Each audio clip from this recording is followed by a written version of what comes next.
Good morning. It is Monday, March the 29th, and this is The Drill.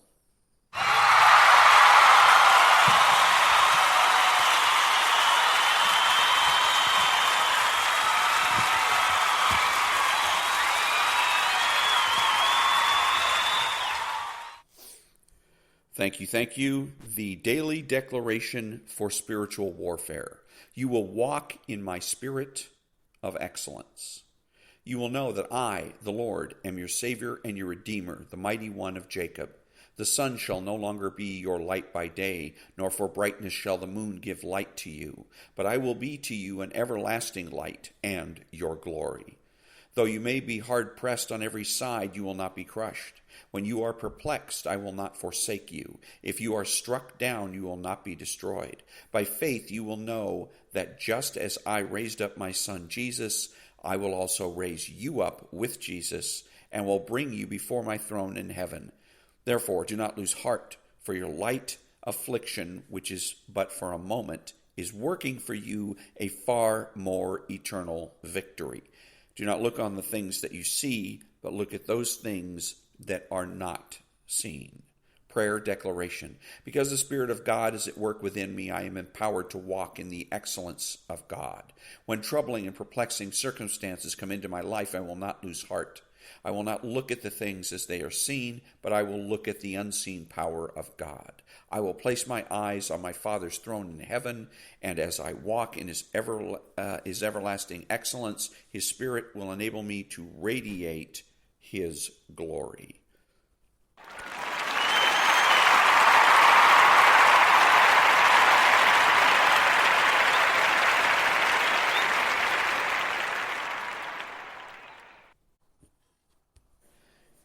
I'm listening to, yesterday I was listening to, and it's I think it's being used as a drop or it was on the news. That's what it was. It was a clip from the news, and it's about about Asian Americans and how they're being discriminated against, and it's basically more of the left-wing racist drumbeat. Racist. So, the thing that was interesting is listening to, there was a man that was testifying, in effect, and I'm assuming he was Asian. He didn't identify himself as Asian. All he said was, I'm constantly asked where I was born. He says, and it's an insult because it assumes I was born somewhere else. Then he's using that as the basis to say, in other words, see, this is how racist our society is, how pernicious racism is, how pernicious white superiority or supremacy or whatever they call it is. Now, immediately I knew immediately something's wrong with this.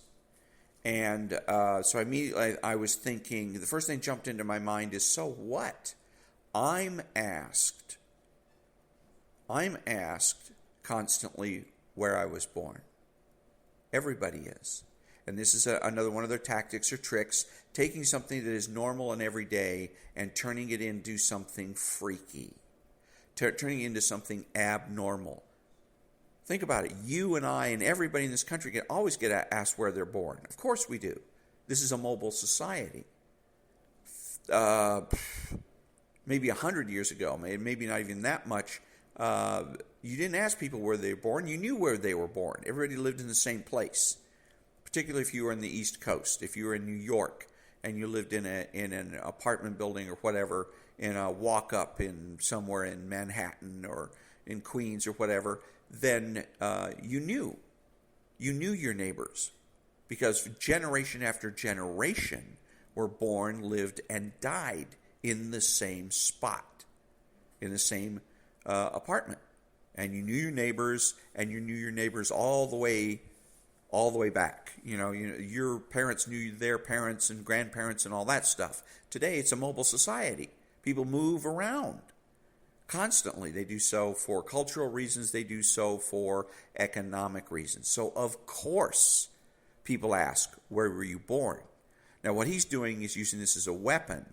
And the way that you, as a conservative, can get caught up in this is by assuming that when somebody asks where you were born, that they're asking what country you were born in. Okay, so they may not have any interest in that. They may be what they may simply be interested in is what city, what state. Are you a native Californian? Are you a native Los Angelino? Right? They don't just automatically assume, well, if he's Asian or he looks Asian, then it must have been born in Korea or Japan. They ask, where were you born? Because they are looking for, they want to find out whether or not, again, are you a native Californian? Are you from Los Angeles? Something of that nature. If I moved to, by the way, from Los Angeles area and I moved to Michigan, I'm probably going to get a lot of questions from Michiganders about where I was born. A lot of them are going to be asking, where were you born? Where are you from? Okay, I'm not Asian. And I'm still going to get those questions. Why? Because of the way I speak. Perhaps there's going to be an accent difference, perhaps one that I find perhaps imperceptible, but is still there, much like Canadians. You can spot a Canadian by the way they say certain words. But and then attitudes, my attitudes about certain things, cultural attitudes. What constitutes on time, for instance. With many Aboriginal peoples in this country, the shortest unit of time is 1 day. So if you want to make an appointment with somebody, an Aboriginal person, an Apache, a Comanche, a Navajo, somebody like that, and you say, I'll see you 10 o'clock tomorrow, they might show up at noon. Right? Because they don't hear 10 o'clock. What they hear is tomorrow. And the shortest unit of time for them is 1 day. If they show up at noon, they're still on time.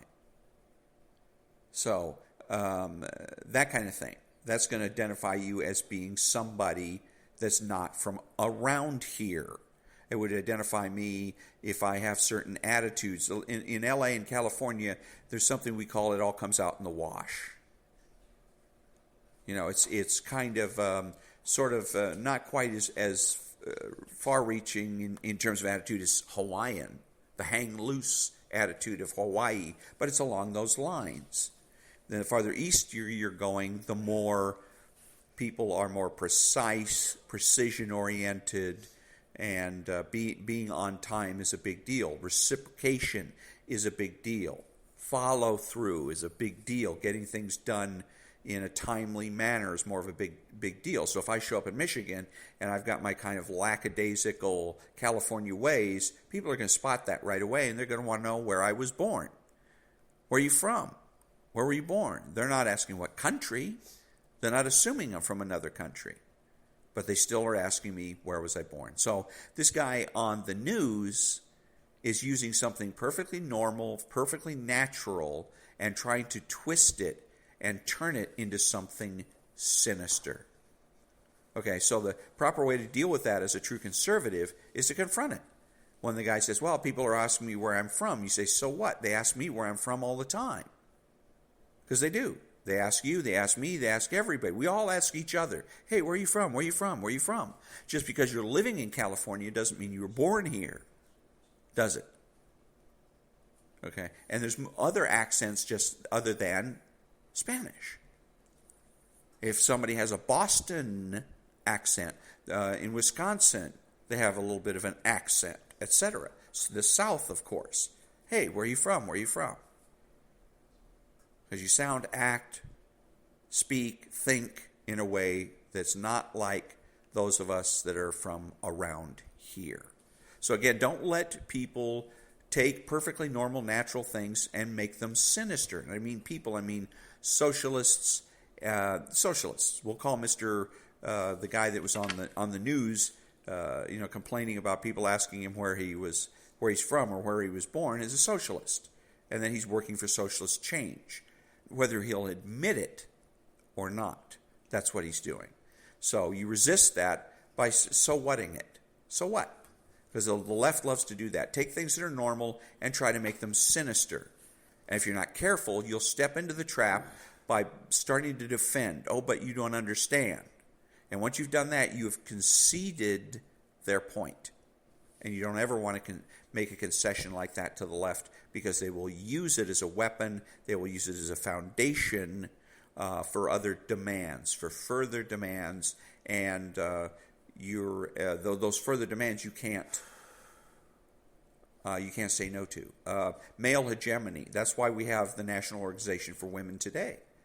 Is because men in this country accepted the idea of male hegemony, that men run the earth and that part of men's jobs is to oppress women and make sure that women never get into power.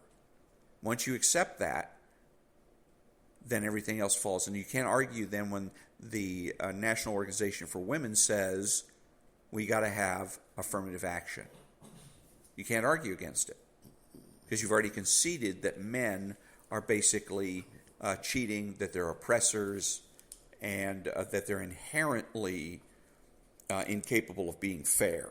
So now we have to have the government come in and shield women from this male hegemony. And once you've conceded the male hegemony, there's nothing you can say to that, to Title IX, to the whole idea of getting an abortion, and that abortion is about a woman controlling her own body. If you're a man and you come out and you say, no, but abortion's wrong, part of this is my body, which is true, then, of course, they say, oh, there it is, male hegemony reasserting itself. And what happens is you won't get any support from other men. That's how you're going to end up losing that argument. And you're going to know it. There's going to be other guys that say, well, wait a minute, I'm not going to go that far. I'm not going to be that extreme. That kind of thing.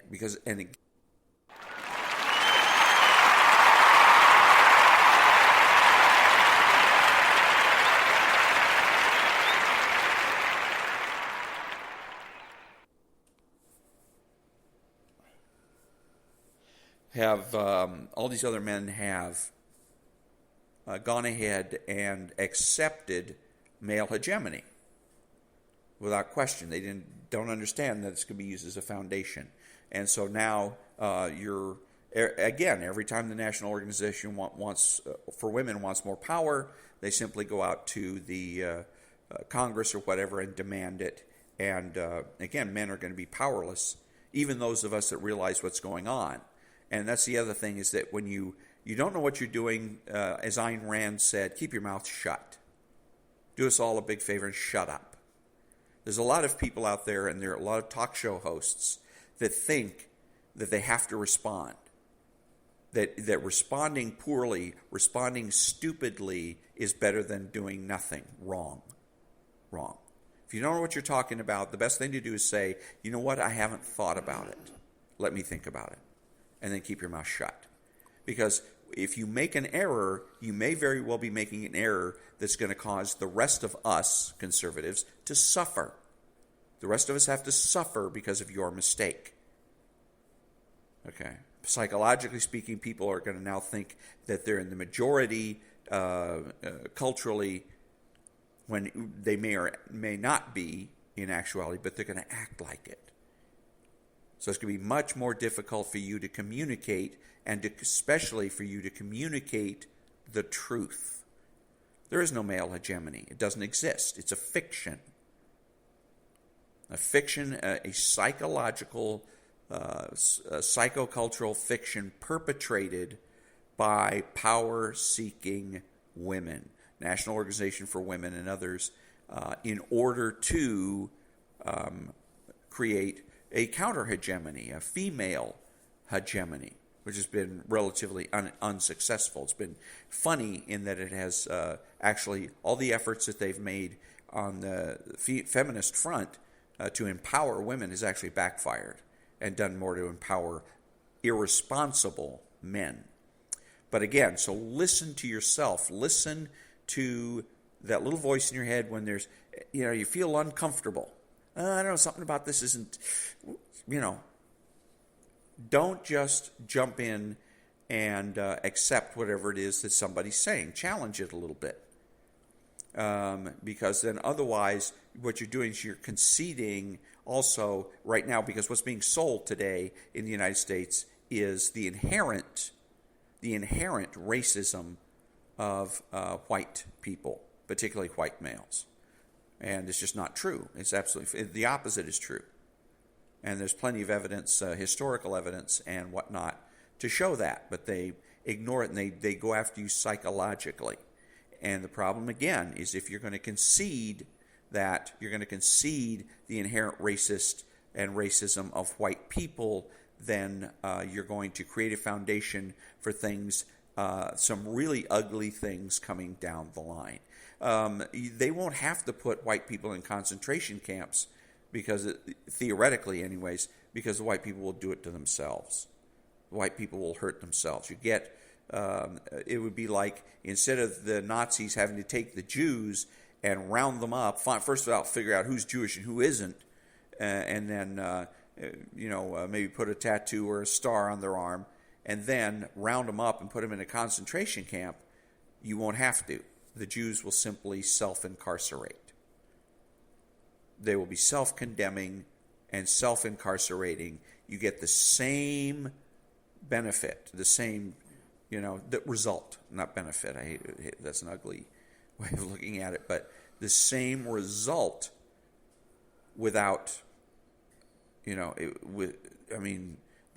advantage to doing it that way psychologically, is obvious. Let's put it that way.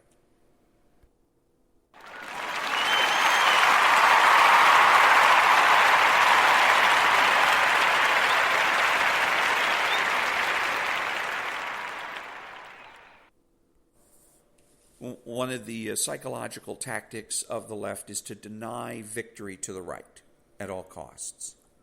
And the reason that they deny, and in other words, they don't give up, they don't say, well, you know what, Mr. Righty, Mr. Conservative, you're right. I was wrong, you're right.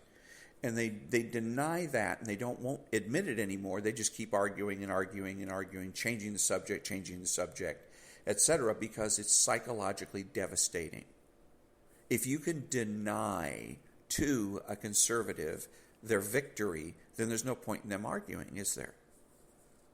So as a conservative, you need to be mindful of that when you're engaged in a debate with a lefty, actually anybody, because most people are brainwashed now to approach life as a power issue, an issue of volition, rather than an issue of intellect and integrity. So, for instance, 2 + 2 = 4. That's the end of the conversation. There's no debate about that. But the left will tell you something like, when you say, well, 2 + 2 = 4, they'll say, you know what, we'll talk about that later, and walk away. And now you're left with this psychological, what? What are you talking about? We're going to talk about this later. But again, denying you psychologically the victory. And so what you need to do is shut it down.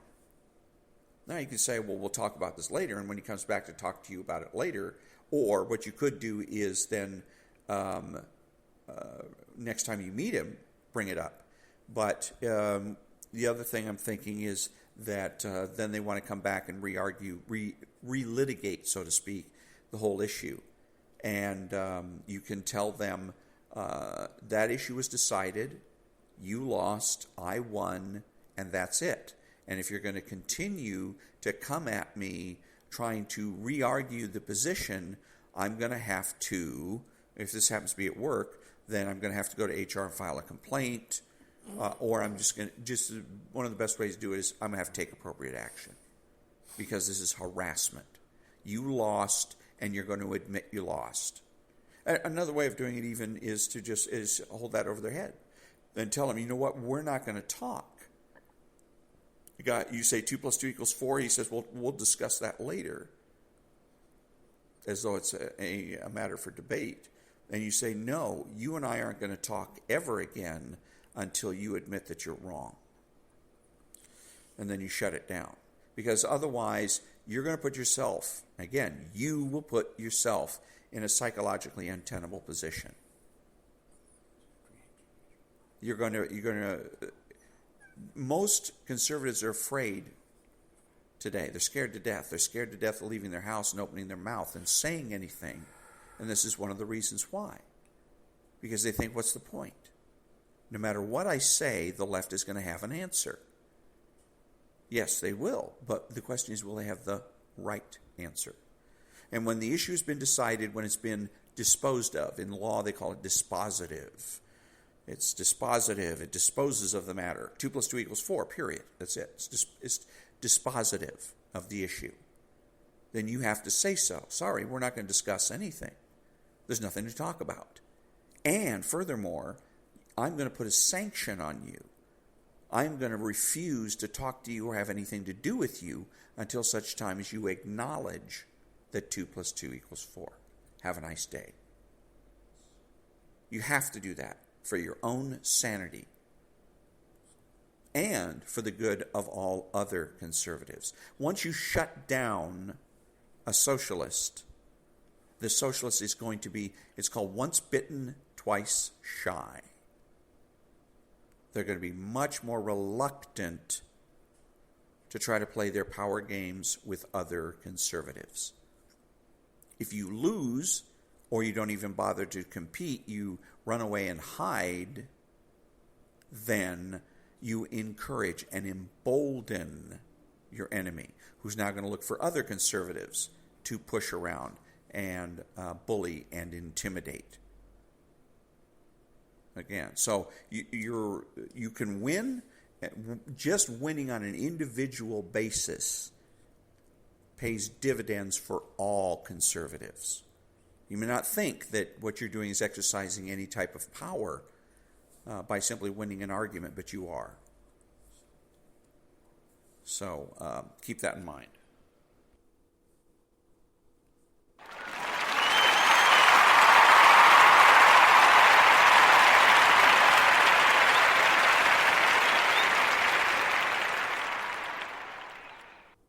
I was thinking about power and, again, the idea that most people, myself included, don't realize how much power we already have. And we're always looking for more power. I can't get this done because I don't have enough power. I used to see it in the Air Force all the time. People that wanted change, but they didn't dare stand up for that change because they didn't feel they had enough power. It was always the next rank. I'll wait until I'm promoted to staff sergeant. And then when you're staff sergeant, then, well, I'll wait until I'm a tech, a master, a chief master. And by the time you get to the top rank, it becomes like a self-fulfilling prophecy where you think, well, I made it all the way to chief master sergeant by not taking any risks. Why should I take any now? So it just seals it for you. And that if you're going to make changes, you're going to do things, you have to realize and look for the power that you already possess. Now, this I'm thinking about this in terms of, it just flashed on me while I was thinking about this, about President Trump and how much more power he had than I think he even realized. He assumed, well, okay, I'm elected president of the United States and, have the same power everybody else does. But no, he had more power. In a lot of ways, you would think, well, he had less because everybody was attacking him and going after him. He had more power. He ran a campaign that I would describe in a sentence as, I dare you to elect me. I dare you to elect me. Okay. Now add that to something. There's something in politics called a mandate. It's one thing to get elected to office. It's one thing to have a majority somewhere. It's another thing entirely to have a mandate. A mandate to rule, to legislate, to create changes. For instance, in 1994, Newt Gingrich was clever enough to use a little bit of political theater, because he knew, and the whole country knew, that the Republicans were going to be swept into office. And they were going to be swept into office because of something known as racial gerrymandering. The Black Caucus in the Democrat Party wanted more black members. So they decided the best thing to do is encourage those that draw the districts to draw in more black districts. The problem with this was that in so doing, they also inadvertently created more Republican districts. Okay, and this was explained in the newspaper over and over and over and over again, but apparently the black people in the Black Caucus didn't care. So what ended up happening is the Black Caucus ended up getting more members, but they ended up being in the minority. Republicans end up taking over. Now, everybody knew, like I said, well in advance that Republicans, because of all these new Republican districts, were going to take over. They're going to take over the House. But what this also means is that the Republicans are, in essence, backing into power. They're not getting there because everybody loves them. They're getting in on for the reason of a accident, by accident, because of the accident of gerrymandering and the way this racial gerrymandering is working. That means if they go in that way, they have no particular mandate for any type of legislation.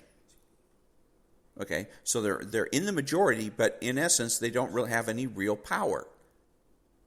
They can't claim that we're doing the work of the people. So Newt Gingrich realized this in advance, and he was shrewd enough to create the Contract with America and campaign, and had everybody campaign on the Contract for America. This way, it makes it look like the Republicans had a mandate that they didn't necessarily have. Okay, and that mandate gave them power to rule the roost in the House of Representatives. So there's a lot of reasons why I know this to be true. Some of it is history, and there's some other reasons, but I'm not going to go into them. But anyways, the point here is to illustrate the issue of mandate. Now, President Trump apparently looked at it as, I'm president, but didn't realize he wasn't just president, he was a president with a mandate. Because he allowed things to go sideways. He, for instance, when his pick for Attorney General said, oh no, I'm going to recuse myself, the thing he should have done immediately is fire the guy. You're not going to recuse yourself, you're fired, get out. Now, that might, and what you're basically doing at that stage is daring the Congress to impeach you. Okay, he won not only, it didn't squeak by, he won by a sizable majority. He dared people to vote for him, to vote him in as president, and they did. They took it up. Okay, he ran a campaign that was an in-your-face campaign. I mean, he made all the mistakes in the world. He went out and he went against other Republicans. He sneered not only at the people in the primary, he sneered at his predecessor, George Bush. And that's just not done in politics. I can't think of another political figure in American political history that's ever done that and gotten away with it. If you're going to sneer at somebody, you usually do it behind the scenes. You know, maybe in the halls of Congress or something like that, and you want to treat them with disrespect. He was open about it. He was open about it. Yet, he was elected anyways. What does that tell you about the power, the relative power of the swamp, so to speak, the RNC? The RNC, there's a lot of Bush people in the RNC. There's a lot of Bush people in the Republican Party, period. If Donald Trump can thumb his nose at the Republican hierarchy and still get elected president, what does that tell you about a mandate? And what that means is that he has a tremendous amount of what is called political capital, meaning he can take more risks. Right? So you come into office and you're getting some guff from people, you can afford to tell them to take a hike. If your attorney general doesn't want to do what you tell him to do, you fire him. And basically you're daring the Congress to impeach you. I dare you. I dare you. And I think he should have said that a lot more often, just flat out. And came out and said, I have the blessings of the American people. I dared the American people to vote for me. They did. And what does that say about you in Congress? That's why so many people that disagreed with him simply left. They retired. 55 Republicans retired.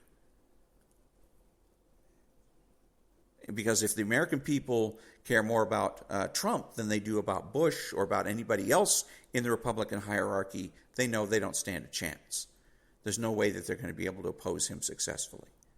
They may as well just get out. And that was that one fell swoop. He emptied half the swamp.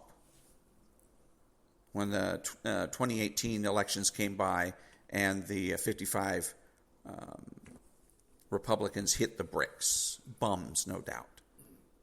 Good riddance to bad rubbish. But the point is, that's one of the things you need to be aware with power. Do you have a mandate? And properly assess your power and stop and think about things like that. If he'd stopped and thought about it, he'd realize the American people love him. They don't give a rat's ass about the Republican Party. They don't give a rat's ass about the RNC and people like Mitch McConnell.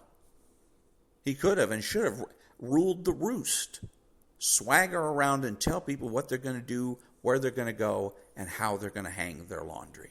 So he could have exercised much more power than what he did. And I think it's in part because he didn't realize that he had an executive mandate from the people.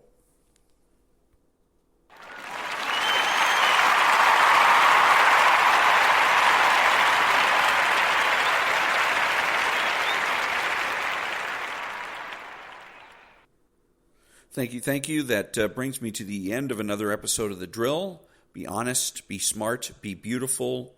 And until next time, I'm Ron, and that's The Drill.